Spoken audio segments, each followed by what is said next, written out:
Sepanjang tahun 2022, Dinas Pemuda dan Olahraga Provinsi Sumatera Barat telah selesai melaksanakan kegiatan maupun event-event olahraga dengan sukses. Sementara itu, untuk pelaksanaan program unggulan mencetak 100.000 entrepreneur yang telah terlaksana dengan berbagai macam pelatihan, yang nantinya peserta yang telah dilatih dapat membuka lapangan pekerjaan baru.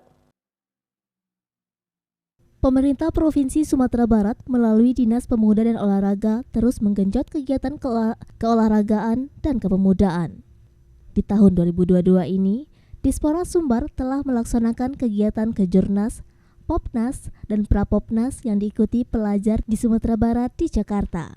Menurut Kepala Dinas Pemuda dan Olahraga Provinsi Sumatera Barat, Dedi Diantolani, untuk tahun 2022 ini, Sumatera Barat telah banyak mengirim atlet untuk mengikuti berbagai macam kejuaraan nasional seperti tenis meja, silat, dan lainnya. Dedi menyebutkan pembinaan atlet di Sumatera Barat berjalan dengan baik, terutama di bawah asuhan dari cabang olahraganya masing-masing. Untuk beberapa ketua cabur ataupun penprov di provinsi ada dari DPRD maupun ketua DPRD sehingga cukup membantu program keolahragaan Sumbar melalui dana pokir pelaksanaan kegiatan-kegiatan, seleksi dan kejurnas ditambahkan Dedi untuk tahun 2023 mendatang. Dispora Sumbar tengah mempersiapkan pelaksanaan event olahraga perprov.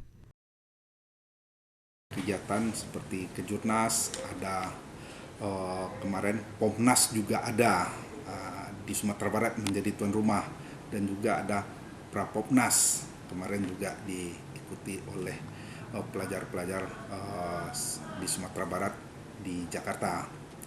Di samping itu Kejurnas dari cabur-cabur olahraga juga banyak yang telah diikuti seperti tenis meja, silat, dan lain-lain.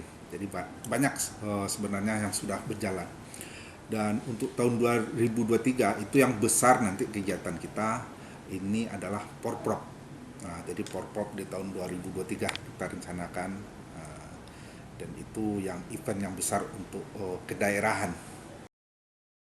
Sementara itu pada bidang kepemudaan menurut Kepala Dispora Sumbar, Dedi Diantolani, terutama dalam program unggulan mencetak entrepreneur dan womanpreneur telah berjalan sesuai target. Ada 3 program, yaitu kewirausahaan, manajemen ekspor-impor, dan digital marketing. Kegiatan tersebut ada yang digelar melalui anggaran pokir dari DPRD Sumbar. Dedi menuturkan peserta yang telah selesai dilatih dipantau terus dalam pelaksanaan usaha yang dilaksanakannya melalui link atau aplikasi, sehingga pemerintah Provinsi Sumatera Barat dapat mengetahui apa saja yang dilaksanakan oleh para peserta yang telah selesai dilatih, seperti apakah ada pengembangan dari usaha atau tidaknya. Dedi berpesan kepada pemuda yang telah melaksanakan pelatihan entrepreneur dan womanpreneur dapat memanfaatkan dan mengaplikasikan ilmu yang telah didapatkan pada pelatihan untuk mengembangkan usahanya, sehingga dengan usahanya berkembang akan menambah tenaga kerja dan terbukanya lapangan-lapangan pekerjaan baru. Kita untuk Progul yang khusus entrepreneur yang memang salah satu OPD kita juga mendapat program kegiatan itu, dan ini sudah berjalan juga dengan sesuai yang kita harapkan, karena ini sudah di akhir tahun dan alhamdulillah sudah selesai pelaksanaannya itu sesuai dengan target.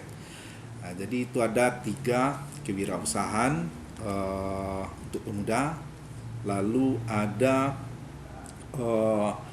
manajemen ekspor impor untuk pemuda juga, lalu ada digital marketing. Jadi ini kita tidak serta-merta hanya melakukan pelatihan setelah itu dilepas saja, tidak seperti itu.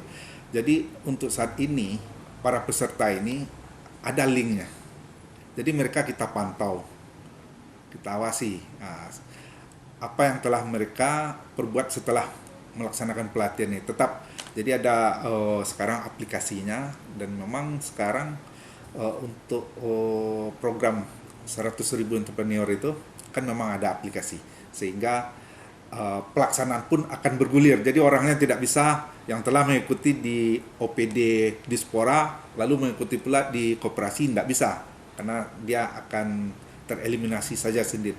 Dan itu melalui itu kita bisa nanti mengawasi atau maksudnya kita tahu apa yang telah mereka perbuat juga setelah pelaksanaan pelatihan, apakah ada pengembangan dari usahanya. Dari Padang, Sumatera Barat, Tim Liputan iNews melaporkan.